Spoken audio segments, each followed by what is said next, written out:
In these communities of hers, she says, all must be friends, all must be loved, all must be held dear, all must be helped, so that they can support each other in praying intensely now for the needs of the church and the world. And you find that very much, I think, among the Carmelite nuns today, that they understand that they're doing this not for their own salvation, but for the rest of us. Their whole life is there to pray for us.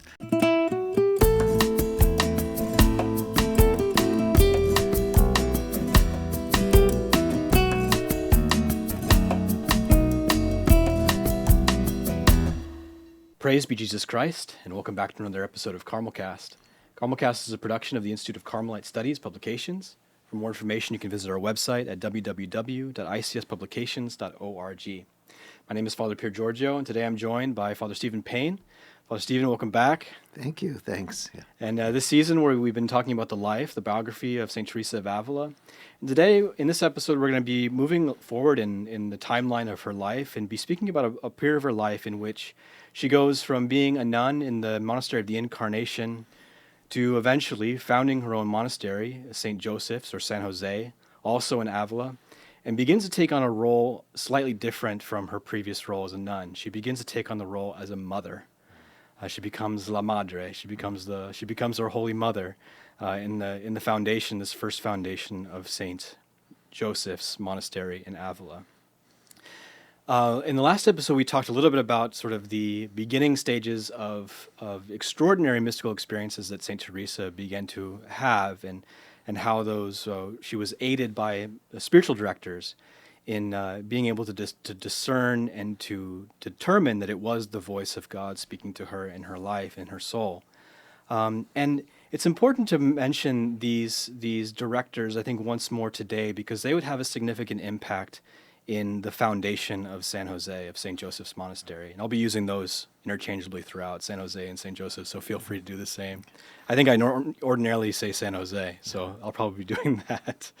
And so three of those, a couple of those men would have been now Saint Peter of Alcantara, Saint Francis Borgia, Ibanez, who was a Dominican friar, was another one who was very important to her. And the impact of these men in kind of bringing about the means by which she would be able to found her own monastery would become important in something we're going to talk about at the end of this episode, which is the foundation of the Discalced Carmelite friars. Friars founded in her own tradition because of the desire she had for directors for the nuns, the sisters of nuns that she was founding in first this foundation, but later in other foundations. So keep that in mind because of the importance of these men in her life, and in one particular moment she would have kind of a first, and I think we might have even talked a little bit about this in the last episode, but she had her first, what she called an intellectual vision. It wasn't an imaginative vision. It was something of something without pictures, pictureless or imageless sort of vision she had, just sort of being communicated to her soul, particularly through the faculty of her intellect. And in this vision she had it was of hell. And this vision of hell, what can we say about this vision and the impact that it had for St. Teresa? Well, in fact, would it help if I read a little bit of her description of it? I have. Yeah, please. Okay. Yeah, she writes this in chapter 32 of the book of her life. She says, "I suddenly found that without knowing how, I had seemingly been put in hell. The entrance, it seemed to me, was similar to a very long and narrow alleyway like an oven, low and confined. The floor seemed to me to consist of dirty, muddy water, emitting a foul stench and swarming with putrid vermin. At the end of the alleyway was a hole that looked like a small cupboard hollowed out in the wall, and there I found I was placed in a cramped condition. All of this was delightful to see in comparison with what I felt there. It is the soul itself that tears itself in pieces. There was no light, but all was enveloped in the blackest darkness." Yeah, she says it only lasted for a brief time, but it made a tremendous impact on her. And one of the things I think psychologically too, it's interesting that her experience of hell, it wasn't at all like how it was pictured in other images of that time. I mean, she doesn't talk about flames or little red devils with pitchforks or any of that stuff. She's closed in. She's torn apart, and I think it's very well symbolizes a recognition of what she would have been without the Lord. That this would have been the state of her soul. And to me, what's most interesting is her reaction is not, oh, how do I avoid going there, but how do I help others avoid going there? And this really gave her a much stronger apostolic impetus to what she wanted to do with her Carmelite vocation. Yeah, because we know at the time there was a lot of fear with respect to apostasy within the church. The Protestant Reformation is going on in Northern Europe and Central Europe. And Teresa would have been hearing about this. The monarchs of France and Spain were actively trying to hold off any sort of incursion of sort of Protestant thinking in their countries, and so this was sort of a known context of her time that this was going on, and it caused in her sort of great sadness that the result of souls being lost to the devil. Not to say that we're not making any claim about Protestants in that sense, and I don't think she was either. But she had great fear that the effect of that could be the loss of those souls in their eternal life. Yeah. Well, and what she was hearing about, and she thought this was Lutheranism, they didn't really know in Spain. It was really conflicts with Calvinists, and there were Catholic churches being kind of desecrated, with the Blessed Sacrament being thrown aside and so on. And Teresa always had this great devotion to the Blessed Sacrament. I mean, we'll see when she makes her foundations, she always feels that if she can get the Blessed Sacrament reserved there, that that the monastery was officially founded. But she wants to do something. She knows, like, there are theologians out there involved in discussions with the Protestants and so on, but as a woman she can't do any of that. And so what is she going to do? At that time there were no such thing as active religious congregations of women. So I mean, it wasn't like she could do something on her own there. She's a nun. She says, I'm going to try to live my rule perfectly. Yeah. Yeah. Yeah. She says that the effect of the vision was the loss, and this is quoting her, fear of the tribulations and contradictions of this life. And so I think she means by that is that. And we all have this experience of, like, I have to do something that's difficult. And maybe I feel like I'm even being called by God to do something that's difficult. And this vision, what it enabled her was to move past any fear of difficulty in accomplishing God's will and what he desired for the world and for her life in particular. And she said that it also had the effect of a great impulse to help souls. And again, she's thinking of this with respect to living her religious contemplative life more perfectly, and the effect of that, the effect of living her vocation authentically and as perfectly as is possible in this life, would have the effect of helping other souls around the world. Yeah, and this is one of the things they say is a great discovery of Saint Teresa.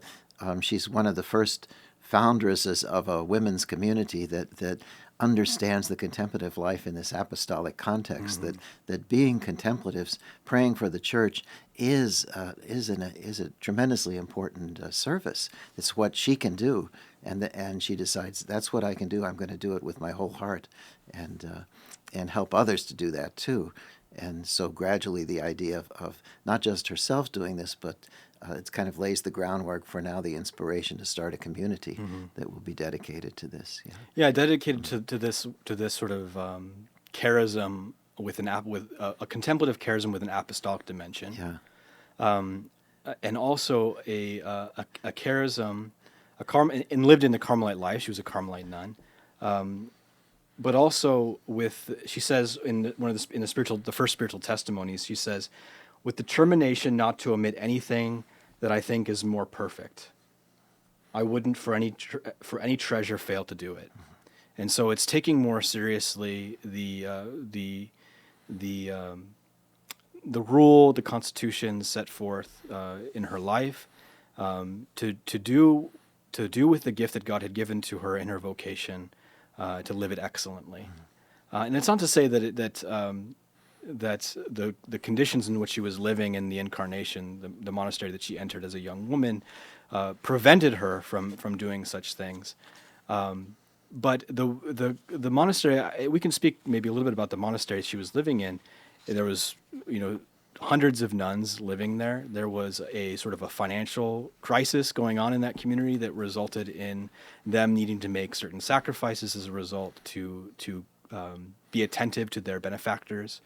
And so she wanted to start fresh with a very small community that wouldn't necessarily have the same sort of financial strains as caring for 200 plus nuns, so as to not get in the way of living the life that God had given to them in their vocation.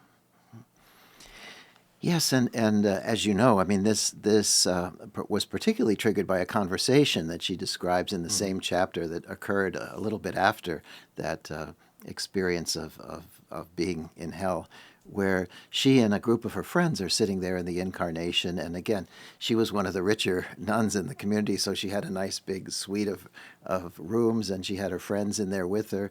But she had a nice view. Yeah, they're all talking about now they want to live a more dedicated Carmelite life, and how would that be possible? And there were all sorts of different reform movements going on at the time. Some of them called Discalced, Right. And so her, I think it's the daughter of her cousin, it's this Maria de Ocampo, who says, well, why don't we do something like that ourselves? And she doesn't initially say, okay, yes. She goes to prayer with that, and then in prayer she hears the Lord telling her to take this project in hand, and that He'll support her, Right. and that there. I mean, it's a very interesting description. She says, he said, Saint Joseph will be at one door, and Our Lady at the other door, and so on, and God will be served, and so she feels. Now she's got to take this as her own personal project. But she doesn't just immediately start planning. She goes and talks to spiritual directors, confessors, and so on. Peter Alcantara. Yeah. So Ibanez. So Yeah. Again, mentioning those directors again that were very important for her. Yeah, I want to read from the testimony of Doña Maria de Ocampo. She wasn't a nun in the incarnation. She was a laywoman at this time when they were meeting in those rooms. But Doña Maria says this: when I came to Avila and the saint saw me so far from what she hoped, she did not try to persuade me in anything, but seeing me reading books of chivalry and such things, she said it did not matter, for she hoped that from there I would go on to read good books, and this inclination would be of profit to me, so as it has. And so this whole sense of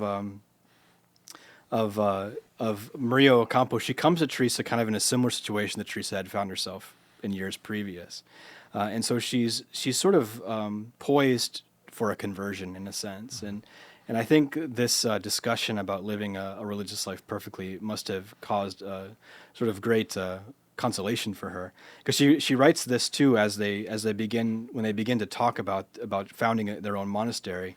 And she says that it was done kind of half jokingly. She says that we began to talk half jokingly, and she says how we would reform the rule which was kept in that monastery, and would build small monasteries after the fashion of hermits, like the primitive ones who first kept this rule laid down by the ancient holy fathers.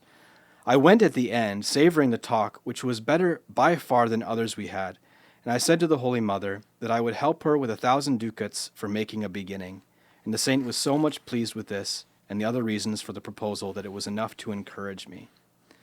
And there was another woman, Doña Guiomar. It was another laywoman who was involved in these discussions. She had just come from some kind of retreat or something with Discalced Franciscans, and was kind of invigorated in their way of life, and was interested in starting something similar for women. And so it was really sort of this great inspiration of seeing what was going on around them, the religious movements of Spain at the time, and the greater desire for the people of Spain, the Catholics of Spain at the time, to grow deeper in their lives of faith and ultimately their vocations. And I like what she says in the when she's talking in the Way of Perfection, which she wrote later on to explain to the nuns what was their vocation there at San Jose, her first foundation. That she says, so she had decided that what she was called to do was to live the rule as perfectly as she could. But what does that mean exactly? Because the rule has a lot of things in it. What is it that you focus on? Because there are some details that she didn't worry so much about. But she says, our primitive rule states that we must pray without ceasing. If we do this with all the care possible, for unceasing prayer is the most important aspect of the rule, then the fasts, the disciplines, and the silence the order commands will not be wanting. For you already know that if prayer is to be genuine, it must be helped by these other things. Prayer and comfortable living are incompatible. So, I mean, she sees to live this rule perfectly, she's got to form a community that's going to support each other in prayer for the church, and that's what they're really called to do. And everything else in the way it's arranged will be to try to make that come about. Yeah. It's really the wisdom of Saint Teresa and her discernment and her ability to see the path forward through kind of a perceived goal in her life with respect to living the rule perfectly. She doesn't make a list of everything that has to happen and then attack all of these things at once either. Always her focus is begin with prayer, and everything else will come from that. Mm-hmm. And so I think that we have, so oftentimes we can an obstacle to us going to prayer can be, well, I'm not holy enough. I am not good at keeping an abstinence or fasting and these sort of things. And so once I get those things down, then I'll have a relationship with God. It's the exact opposite, according to Teresa. We have to have a relationship with Him because it's He who helps us by His grace to live those external sort of ways as a way to get us to become more perfect. Yeah. And she, when you look at how she set things up now, once she makes her first foundation, and we haven't really talked about all the difficulties she had. We'll get into it, yeah. But you can see how everything there was arranged to kind of address the difficulties that there had been at the Incarnation. Mm-hmm. That instead of this huge community with almost 200 nuns. They were just going to be 13 originally, and then up to 21. Instead of the kind of caste system that they had in the convent, that everybody would be equal. They wouldn't even use last names, because once you use last names, everybody knows your status in Avila, because everybody knows everybody. They're going to simplify the way they celebrate Liturgy of the Hour so that they'll have more time for personal prayer. And most of all, this was a big difficulty, was that she wanted to found in poverty, but this wasn't just simply a kind of devotion to the way of life, of Christ, but that one of the big problems in religious communities at that time was that benefactors had too much influence over the daily life of the convents, because they for example we're going to give you so many millions of ducats if you have somebody praying for us night and day in the chapel, or if you bury us in your sanctuary, and so on. And so to keep things, to keep that outside meddling down to a minimum, she's going to depend just on free will offerings. And so that was what, as we know, that was one of the sticking points with the city council in Avila, is they didn't want another convent that they might have to take care of financially. But I may be getting ahead of things a bit. Well, there's so much in this. Yeah. It's like, and it's all going on sort of at the same time as even like this. I mean, just speaking about the foundation, but right before the foundation is made, before they can even do it, there's this thing going on in the Incarnation. Sort of a rumor mill begins generating as a result of some of the mystical graces that Teresa is experiencing in her life. And this causes people start hearing about this, and it gets out. It's basically like front page news in the city of Avila. Like you said, everybody knew everybody. And so there's great suspicion being sort of aimed at Saint Teresa. And so she's not going to be able to go off and found her own monastery when there's suspicion about what's going on in her life. And so she has to deal with kind of the sort of demonstrating the authenticity of the movements of the Lord in her life in prayer before she can even go and begin doing this. And then I think simultaneous to that, word gets out that now she's talking to these women about starting something new.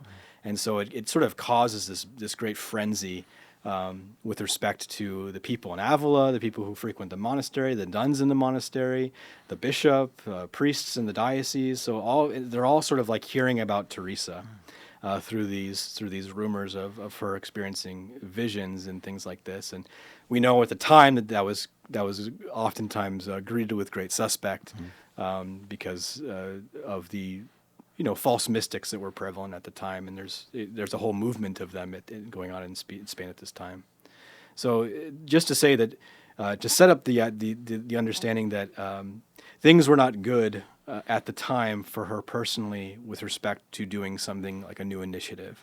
And this would be the cause, again, you mentioned too, the founding of the monastery in poverty, meaning they wouldn't have a sort of endowment to help them, to help sustain them.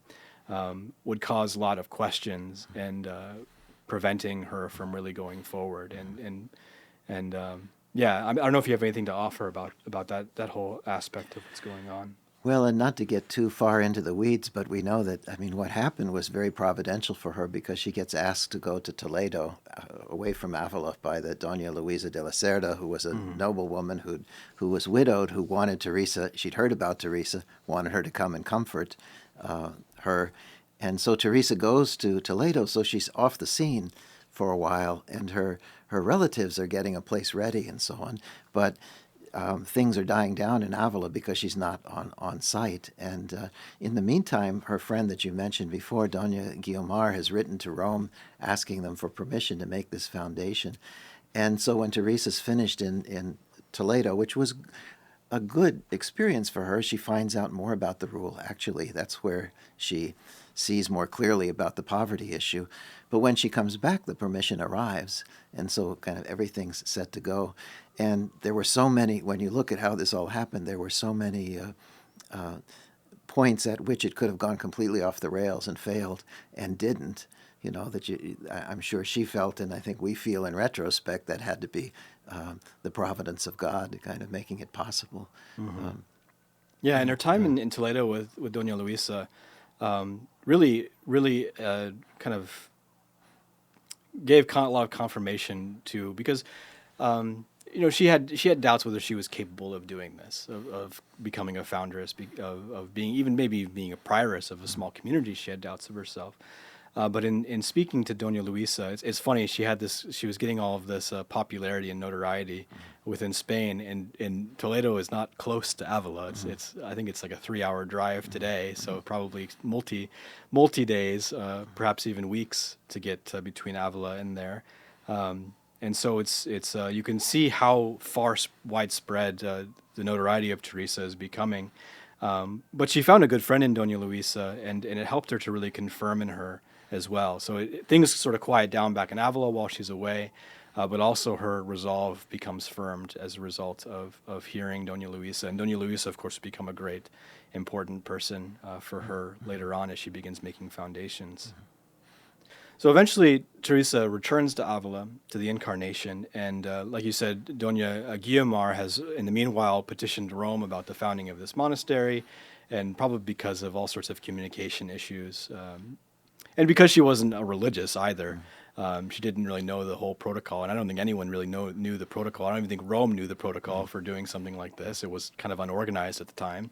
And so they received this permission to proceed forward, but that doesn't mean they can just go and start. I mean, Teresa is under obedience from her provincial, from the prioress of the Monastery of the Incarnation. There's a bishop in Avila that they have to be talking to. And so once they start kind of delving down these sort of paths of getting the necessary permissions is when things kind of get stirred up once more. And this is, again, when we start hearing about Teresa's desire for the monastery of San Jose to be founded in poverty, meaning without an endowment, for the nuns to kind of lean on in the case of need. And so they run into all sorts of issues with this. And it's important to remember that those directors, the spiritual directors of Teresa, sort of laying out her plans, the condition of her soul, to these spiritual directors who were able to confirm, not just in her for herself, but also to then give testimony to the necessary people that this is something that should be pursued and is authentic. So giving her sort of instilling in her determination to proceed, but also giving testimony. Father Ibanez would write this sort of testimony of the state of Teresa's soul that would kind of calm down a lot of the issues with the visions she was experiencing, and also the desire for the foundation of San Jose. Saint Peter of Alcantara would confirm in her this notion of creating this monastery, as well as bearing testimony to Teresa's goodwill and sound mind. And then the Bishop Mendoza, the Bishop of Avila, was also very sort of supportive of this idea. Really, the main sources of sort of caution were coming from within the order, and we'll see this continue throughout the foundation of the Discalced Carmelite order, of this sort of internal strife. But the provincial was sort of giving a lot of complaints about this kind of going on behind his back, and of course the nuns were stirring up lots of drama with respect to this, and just to say that in the midst of being given some sort of direction in your life from God and discerning that, we ought not to expect things to go easily. And not to measure the success of some initiative that we believe God is giving us to do, not to measure that from the perspective of it being easy or light, because experience tends to tell us otherwise. Well, one thing I particularly like is she says this in some other places too, that when she heard something in prayer or she felt God was telling her to do something and she went to talk to confessors or bishops or whatever, she would, basically she wouldn't go and say, well, God told me to do this and therefore you have to agree or something. She would say, here are all the natural reasons, here are all the without even leaving aside any visions or voices, here are the reasons why it would be a good thing. And if those were sufficient, she always felt confident, because if this is something that is good to do in and of itself, regardless of visions and voices and so on, then, go for it. And she also, there's always that tricky thing about to what extent was Teresa really obedient or not, because it's like she didn't give up with the first sign of opposition. She kept persisting and finding other ways to get things done. But at the end of the day, if somebody who was her superior said no, she let it go for when it needed to be let go of. Yeah. So she had a really balanced approach, I think, to all of those things, supernatural communications and virtue of obedience and all of that. Right. But she was so persistent when she was convinced that this was the right thing. And she always felt like if this is what God wants, God is going to find a way to bring it about. And God was speaking that to her Yeah. in the voice that she would be hearing from God as well, that He's in control of this. Yeah. It's my will that this be done. And Yeah. so he doesn't think much of the obstacles that Teresa was facing. Yeah. And I think this we can think about this logically too. If we know that God's ways are not our ways, and a work of God comes into our path that we are cooperating with and participating in, and it is a work of God, a true work of God, then we ought to expect kind of roadblocks. And the reason why we ought to expect that is because the world is around us. Mm-hmm. We live with 7 billion other people who are in various ways united or not united to the will of God. And so we ought not to be discouraged by their sort of obstacles that get in the way of what we are trying to do for the work of God. And we ought to expect really them to not understand either, because the ways of God are not our ways, and we're not used to hearing God's voice, and we're not used to discerning His will in our life. And so we shouldn't look at these people who are maybe we feel like we have a vocation or we have something that God is desiring for us to do in our life. We shouldn't look at the people who are putting up obstacles to that as sort of being evil or not united to the will of God, but rather that God's ways are mysterious, and that it's going to be natural for people living in the world to question something that is not materially verifiable. Yeah. And I mean, of course, at this point, she's not Saint Teresa, the great heroine. Yeah. She's another nun from this community that she's been living in. And so I'm sure the reaction in the incarnation was, well, who does she think she is? The fact that she thinks she has to go off and start a new community for prayer means she doesn't think we're holy enough or something like that. Yeah. So it's understandable why, and she appreciates that would be the impact, and she's very careful to say there were many holy sisters in that community. It just wasn't what she was called to do with in her particular vocation. Or imagine being in a monastery with financial difficulties. And some nuns are saying they're going to go start a second monastery that will now compete financially for the resources that monastery was seeking to sustain their livelihood. So it's you can see naturally why people might be opposed to this. Yeah. But again, the will of God is supernatural, and so there's supernatural things going on in the midst of this. And if it is His will, it'll be done. Yeah. So let's go to the day of the foundation to kind of bring in something that we've already been speaking about. The foundation of San Jose was the feast of Saint Bartholomew. August 24th, and I think it's a very apropos sort of foundation because it's the feast day of an apostle, and so you consider, wouldn't it make more sense to found on the feast of some contemplative saint, Saint Bruno or even John the Evangelist, seen as the most contemplative of the apostles, but no, the circumstances are that the foundation happens on a feast of an apostle. And so again, you see sort of this apostolic dimension coming in, even in the foundation of San Jose, of what its purpose is, and really the guiding principle behind it, which is to be for the salvation of souls and for zeal for souls. Well, her biographer says that as soon as the city knew of the founding of the monastery, they used as much diligence as if the city were on fire, and everyone was going to be burned to death, or as if they had to escape from enemies surrounding the city. So it's like a baseball bat to a hornet's nest when they actually make the foundation of San Jose. And remember, the initial community that's founded there on that day is a mix of both lay women and nuns from the Incarnation. 4 nuns, I think, from the Incarnation, including Teresa. And so the friars come, and I don't know if it was Carmelite friars come, or some friars come and they demand for the nuns to go back to the foundation, and that's what they do. Under obedience, they're called back to the Incarnation almost immediately. And so Teresa puts one of the lay women in charge for kind of getting things continue to go, and now Teresa has to go back to the Incarnation immediately to sort of answer for this. So all this drama is sort of going on, and in the midst of that, Teresa is staying close to Jesus. She's staying close to the Blessed Sacrament. She's receiving Him in the Eucharist, and hearing His voice intellectually within her.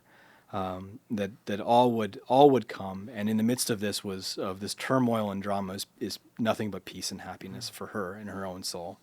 And again, so the discernment of when things are going on around you that are chaotic, to find that peace and happiness within, and not to find it elsewhere outside. Although I do think it's kind of interesting and very human that she says, as soon as they had made the foundation, at first she had this question in her mind, did I make a big mistake? Was this all an illusion? But pretty quickly she moves beyond that, and she's. But I think that's so often, like when you succeed at something, you can second guess yourself, and she had to struggle with that. Yeah, she's in the midst of this. This is after they're carried back to the Incarnation. Hears the voice. She hears the voice of our Lord say to her, "Don't you know that I am mighty? What do you fear?" And I think that was a great confirmation for her in that moment in particular. Of course, a long lawsuit ensues, and there all these sort of legal things. St. Peter of Alcantara comes back and tries to intercede and to get things. And this is really when the question of the foundation being made in poverty with no income, with no endowment, so to speak, we might say today, begins to come into question. But Peter of Alcantara gets involved. He kind of talks to the bishop and convinces him that it would be a good thing to do. And also Father the Dominican father Ibanez comes and also arrives to kind of make some recommendations and to the authorities involved to allow them to continue in making the foundation of the incarnation. In making the foundation of San Jose. So, needless to say, eventually we know that San Jose is established, and Teresa and the three nuns from the Incarnation are allowed to go. Women begin entering the monastery of the Incarnation. I keep saying that. Women begin entering the monastery of San Jose, and there's so many moving parts. Yes, there is. You're right. So the new monastery, the one that Teresa is the prioress of. And so she writes about this time. This is in the book of her life, chapter 39. She writes about this time. What His Majesty didn't succeed in doing with me in such a great number of years, He has succeeded in doing with them in 3 months, with some even in 3 days.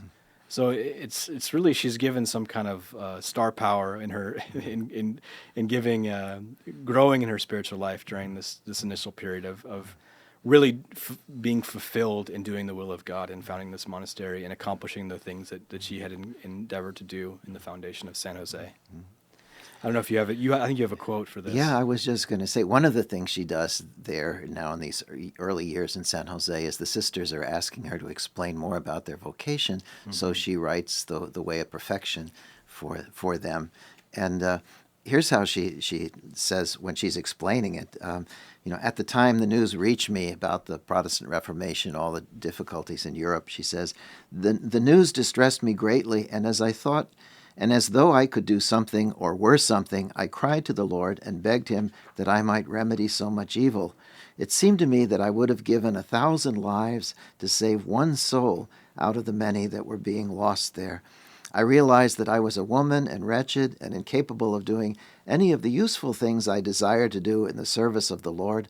All my longing was, and still is, that since He has so many enemies and so few friends, that these friends be good ones. And as a result, I resolved to do the little that was in my power, that is, to follow the evangelical counsels, the rule, as perfectly as I could, and strive that these few persons who live here at San Jose do the same. I did this trusting in the great goodness of God, who never fails to help anyone who is determined to give up everything for Him. My trust was that if these sisters matched the ideal my desires had set for them, my faults would not have much strength in the midst of so many virtues, and I could thereby please the Lord in some way, since we would all be occupied in prayer for those who are the defenders of the church, and for preachers, and for learned men who protect her. We could help as much as possible this Lord of mine, who is so roughly treated by those for whom He has done so much good. So, I like that quote because it shows that this is supposed to be a community of friends, and how she says, and a little later on, she says, that in these communities of hers, she says, all must be friends, all must be loved, all must be held dear, all must be helped, so that they can support each other in praying intensely now for the needs of the church and the world. And so, she wants a real community of friends here, so that's something about what was the life like there. It's kind of almost the way she describes it. It was a kind of a little paradise there for the first few years before she had to get involved in all the foundations. Of course, there were the ordinary problems of community life, but it was really a happy and peaceful time for her there once the initial furor died down. And they began to get benefactors and support, and as you said, other vocations and so on. Yeah. But I like that how she sees this vocation is. I could keep coming back to that it's for the good of the church. Yeah. And you find that very much, I think, among the Carmelite nuns today. That they understand that they're doing this not for their own salvation, but for the rest of us. Mm-hmm. That their whole life is there to pray for us in all of our needs. So. Yeah. Yeah, and I think I like that you brought up even just the notion of the Way of Perfection, this sort of spiritual treatise that she writes for her nuns in terms of what is our life, and because it begins in Teresa's life a new stage, and it's the stage of her life that I think we as friars most appreciate, and it's the stage of her life where she becomes a teacher, a spiritual master. Well, beginning as a teacher, and then eventually, as she begins to, well, after she writes The Way of Perfection, I think we can consider her a spiritual master, just in the respect of the enormity of that great work. But this is what I think she loved most to do. She didn't love to write. We know that she wasn't crazy about writing because of it being time-consuming and taking away from time that she could be spent doing other things. But what she most loved to do was to teach, and particularly to teach others how to pray. I think that she knew that she had been given certain clarity about the experience of God in the soul, and that as a result of that, she was being given the role of teaching people this sense, and I think that's God gives gifts to people for the upbuilding of the church, and so I think she understands that, and we can give this. We can see this this period of her life, that really becoming alive in her, that love that she had to teach others how to pray.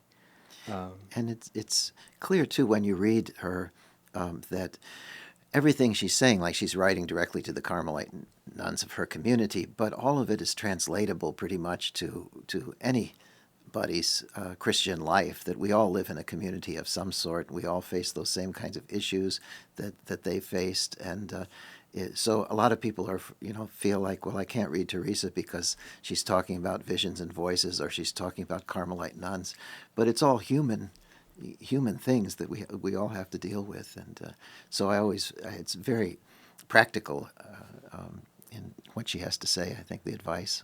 And she was good at reading people, and this would become important as women begin coming to enter the monastery. Not to say that there wouldn't be disasters, and we know about those from the Book of the Foundations with respect to particular women, but that they would come into the monastery and would eventually have to leave.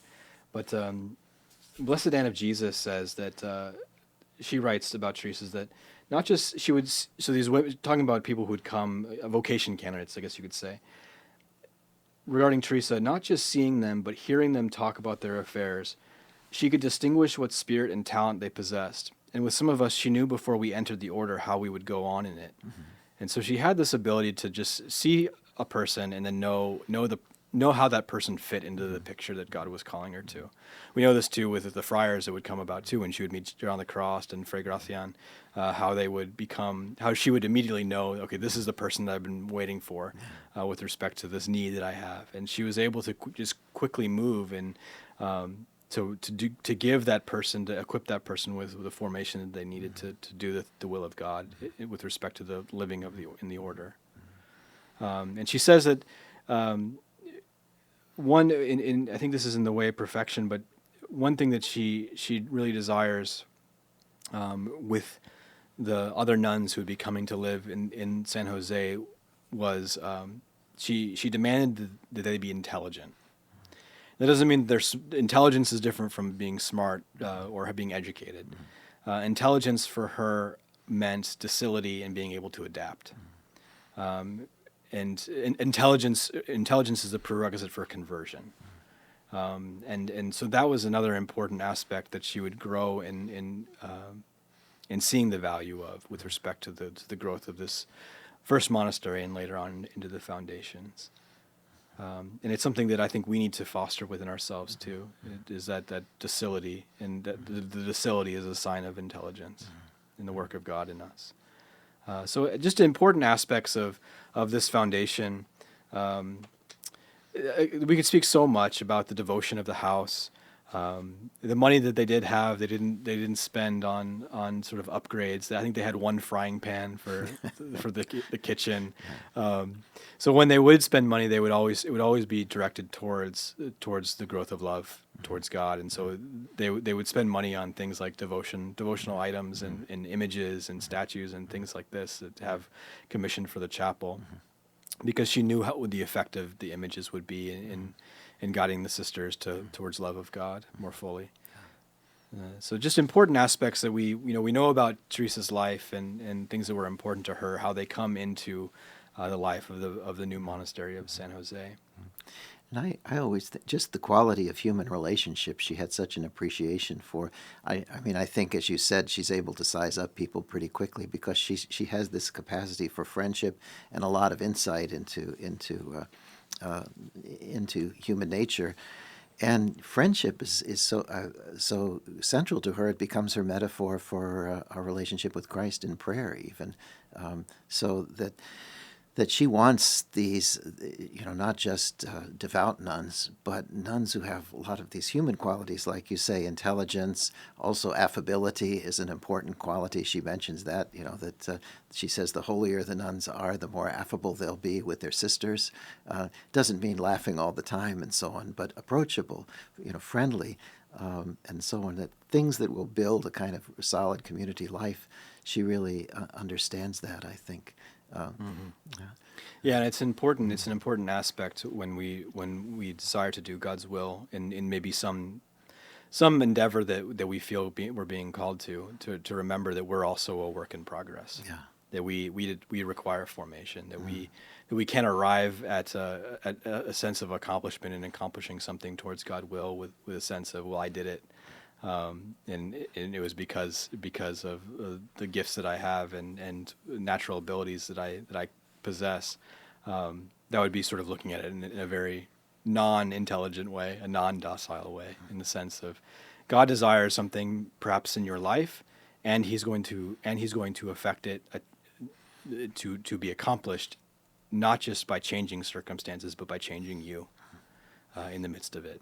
And I think that's oftentimes how God does the good work He does in the world, is by changing souls and making them more perfect. And so don't go off trying to change all the circumstances of your life, but rather change the circumstances of your life within. Change what's going on within the interiority, and begin by having a relationship with God in prayer. Good. I think that it's a good place to kind of transition, and the last thing that we wanted to talk about during this episode, and that was the foundation of the friars. We've been talking about a lot about human characteristics that she looked for in the nuns who were coming to San Jose. We've talked about the great good that happened and in the life of in her life with respect to people like Peter of Alcantara and Francis Borgia and Father Ibanez. And so she begins to see some possibility, and she also knows the difficulty. A lot of the difficulties that happen are the result of the Carmelite friars. And so she begins to desire, out of really kind of desire to live obedience perfectly within the Carmelite order. I think she desires to find some friars who are kind of aligned with the vision that she has, and she does that first with Father Antonio, and then later with Saint John of the Cross, who would come into play as well. Well, I was just going to say maybe we should say a word first about the general coming to see her, Giovanni Rossi, or they called him Rubeo in Spain. That after she's been there at San Jose for a few years, just the one house, and at that point she didn't, and know what was coming. But the general is coming to Spain, the general of the Carmelites. And this is after the Council of Trent has finished, and all the generals of all the orders have an agenda now that they've got to impose the reforms of the Council of Trent on the religious orders. And Spain had not been visited by a general for a long, long time, and so he's coming to Avila, and she's worried that he's going to be upset because this house was founded under the bishop, not under the order, for the reasons that we were talking about, all the difficulties. But when he gets there, he sees what Teresa's doing, and he says, "This is what I'm looking for." This is, and the story is that he tells her to make as many foundations as she has hairs on her head. So then so she's wow, she's excited about this. He makes some specifications about how this is to be done, some limitations and so on. But so she's ready to take that and run with it. And her first foundation after San Jose is in Medina del Campo, not so far away, and where she meets that Anthony of Jesus and later John of the Cross. But as you say, I mean, as she's starting to make these other foundations of the sisters, she realizes that they're going to need good guidance, and she says in the Book of Foundations that at that point the number of friars in Castile had gone way down, and she was even worried if the friars might be dying out. So she's starting to lobby the general for permission to start a group of men that will be part of her reform movement too. And yeah, that's where you were just starting to talk about Yeah. that, how she recruits Anthony of Jesus and John of the Cross for that project. Yeah. Yeah, and it's a period in their life where I think they're looking for something more too, and I think maybe even out of a desire to kind of emulate what Teresa's doing. I'm sure they knew about San Jose even before they met Saint Teresa. We know that they did. Just to mention something about Rubeo is that I think Teresa really liked him, and I think she was very much affected by when someone would be affirmative or encouraging with her. And so even if she wasn't thinking about multiple foundations when she starts San Jose, but she really, and it's important for what happens later on, but she really does it out of love for him and out of obedience, and not, and the obedience is met with sort of an affection for him as well.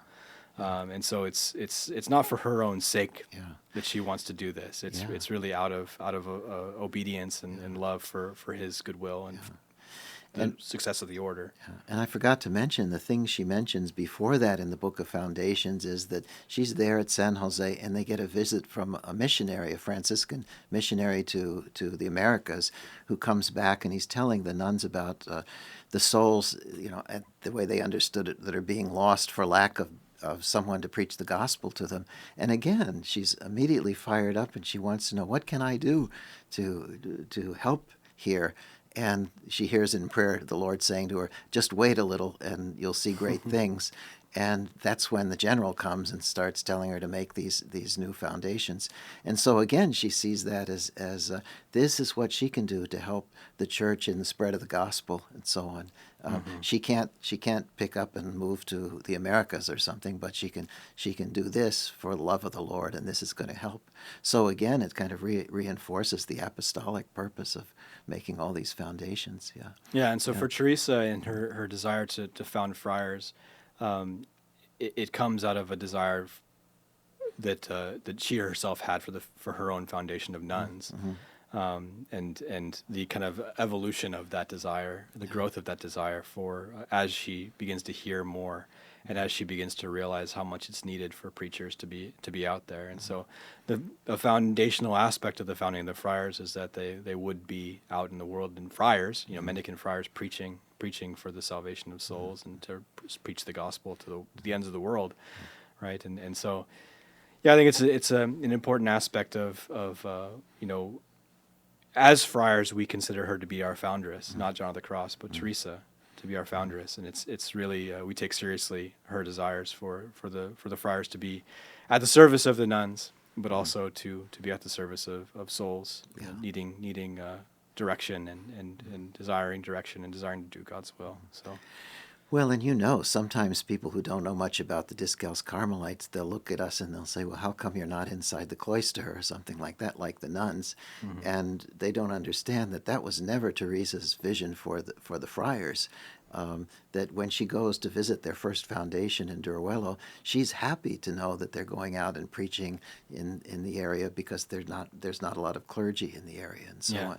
And so, I mean, that was part of her vision for the friars from the beginning, I think. Yeah. Yeah, it's a very small beginning. You mentioned Duruelo, which is the first foundation, and it's a tiny little house. It's basically 2 rooms in kind of a central sort of room in a loft, and it's just 2 friars to begin with. Father Anthony and Father John of the Cross, and so it's very small, modest beginnings. But then it begins to take off as well. Yeah. And even in those small beginnings, when John of the Cross, we have a whole season on the biography of John of the Cross, and we talk more in depth about the foundation of Duruelo in that episode in specific. And maybe we can link that down below for more information. But in the story of it, but even for Fray John of the Cross, who was desiring, he wanted to become a Carthusian at this time. He wants to go and live a very contemplative life, and maybe not be doing all sorts of preaching and catechism in the villages. And so in Teresa, meeting Teresa, he's convinced that this is what God is going to do in his life. Rather than becoming a Carthusian, he's just going to follow the reform of Saint Teresa. And so he begins this life, and even in those beginning stages of him really living his desire for a more contemplative life, he continues in the apostolic service of the local town, which is a number of miles away from where they were set up. And I've read commentators who say, in a way, this was very strategic, because if she had founded the first community of the men in the middle of Madrid or something like that, it would have caused a big uproar, just as the one in Avila did.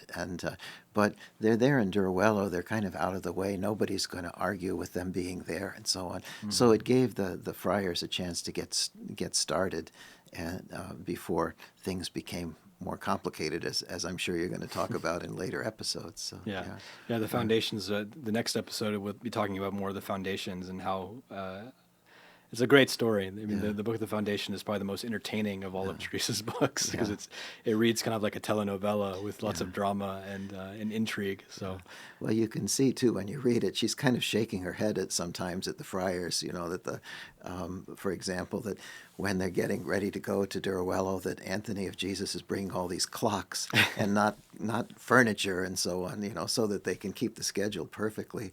And she realizes that, this isn't such great common sense here, but she's very edified when she finally gets a chance to go and see how they're doing there. And what we lack in common sense, we make up in desire. Yeah. Well, it's not the first or the last time that she's kind of baffled by men not seeing what needs to be done in a particular situation. So, in one sense, I tell people, Teresa founded the friars as kind of an afterthought, and then she immediately regretted it in some respects. But that's a whole story where we can't really get into today. But just to say that the Discalced Carmelite order goes on to this day, and we're still unearthing the treasures of this life of this great woman, who had such a profound impact on certainly the two of us, but friars throughout the world and throughout the centuries, and of course her nuns, I think even more so. And so we just ask for her intercession this day, and we pray for all of those who are listening or watching. And we thank you for tuning in, and join us next time as we go in deeper to the foundation of the Discalced Carmelite order. Thank you for inviting me for this conversation. I enjoyed it very much. And may God bless you.